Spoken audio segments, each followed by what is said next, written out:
जय श्री कृष्ण दोस्तों, BSNR family में आपका स्वागत है। दोस्तों, आज अहोई अष्टमी की व्रत कथा, उसकी पूजन विधि बता रहे हैं।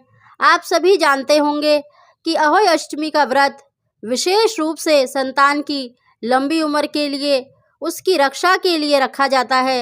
इस दिन जिन महिलाओं को अभी तक संतान की प्राप्ति नहीं हुई है, अगर वह भी इस व्रत को करती हैं तो निश्चित ही संतान सुख की प्राप्ति होती है। दोस्तों, उसकी पूजन विधि और व्रत कथा प्रारंभ करने से पहले जो पहली बार मेरी वीडियो को सुन रहे हैं, प्लीज़ मेरे चैनल को सब्सक्राइब करें, बगल में घंटी के बटन को भी दबाएं, जिससे मेरी आने वाली सभी वीडियो का नोटिफिकेशन सबसे पहले आप तक पहुंचे। तो दोस्तों, अहोई अष्टमी का व्रत कार्तिक मास के कृष्ण पक्ष की अष्टमी तिथि को अहोई का व्रत रखा जाता है। यह व्रत संतान की लंबी उम्र के लिए किया जाता है और उस पर आने वाली सभी परेशानियों से बचाने के लिए किया जाता है। अहोई अष्टमी का व्रत करवा चौथ के ठीक 4 दिन बाद ही होता है। अहोई अष्टमी के दिन माताएं सुबह से शाम तक निर्जला व्रत रखती हैं और शाम को तारों को अर्घ्य देकर अपना व्रत का उद्यापन करती हैं और कई जगह पर इस व्रत में चांद को अर्घ्य देकर व्रत खोला जाता है। अब इसकी पूजन विधि। अहोई अष्टमी का पूजा शाम के समय की जाती है।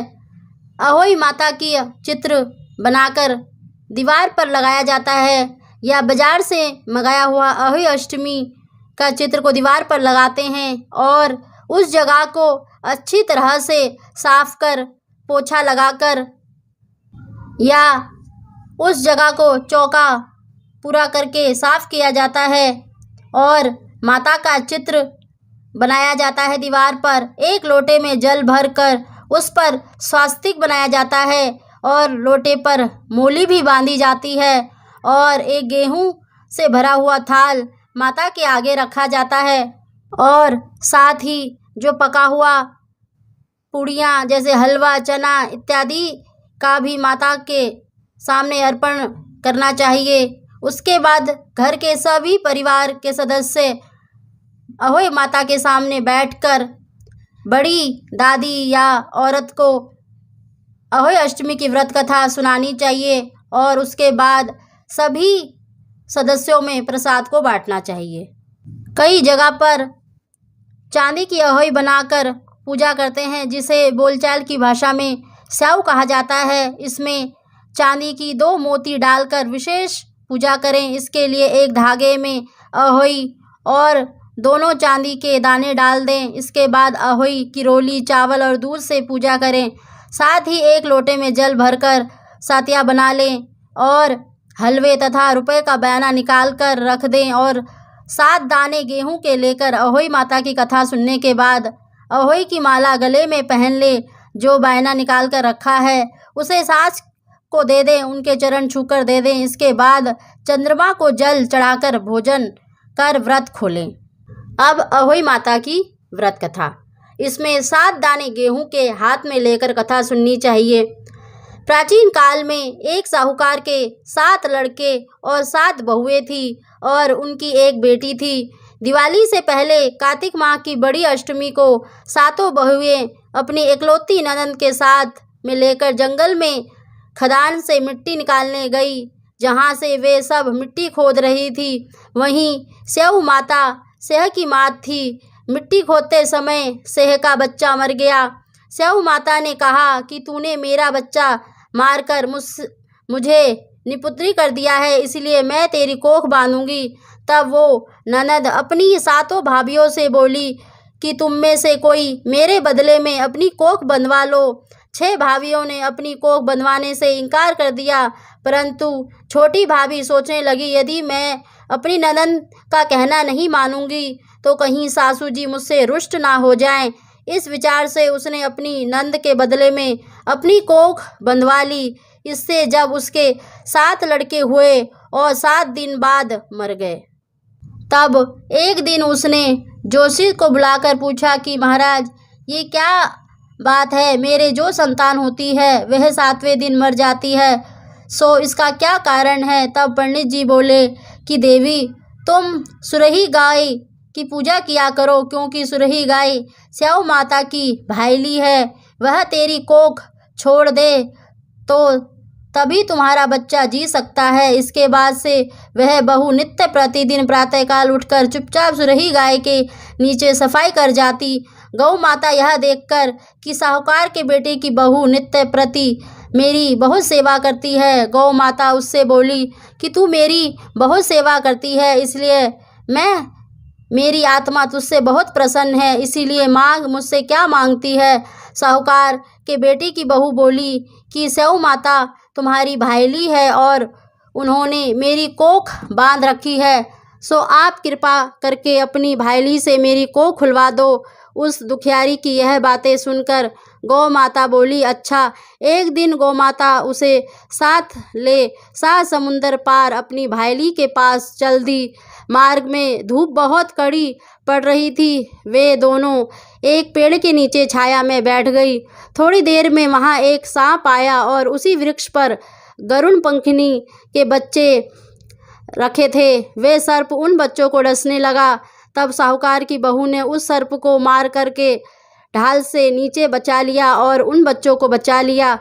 थोड़ी देर में गरुड़ पंखनी आई तो वहाँ खून पड़ा देखकर साहूकार की बहू को चोंच मारने लगी।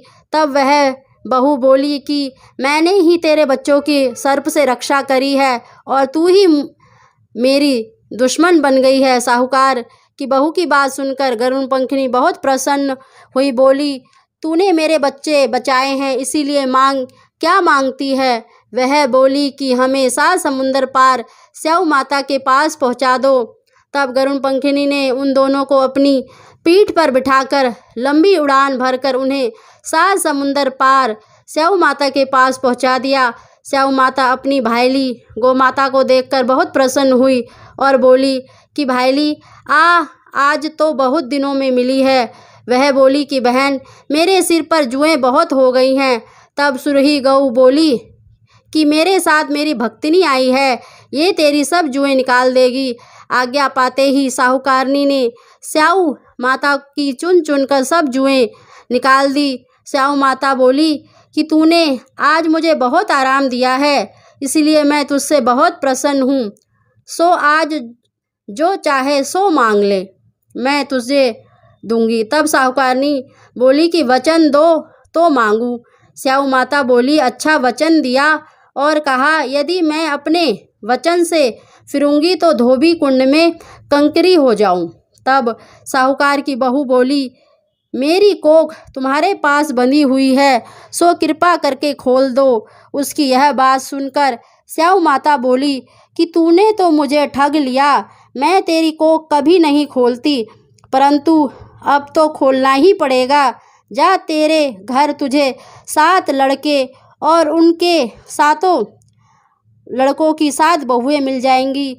तू घर जा कर के मेरे 7 उज्जमन करियो, 7 अहोई बनाकर 7 कढ़ाई कर दियो।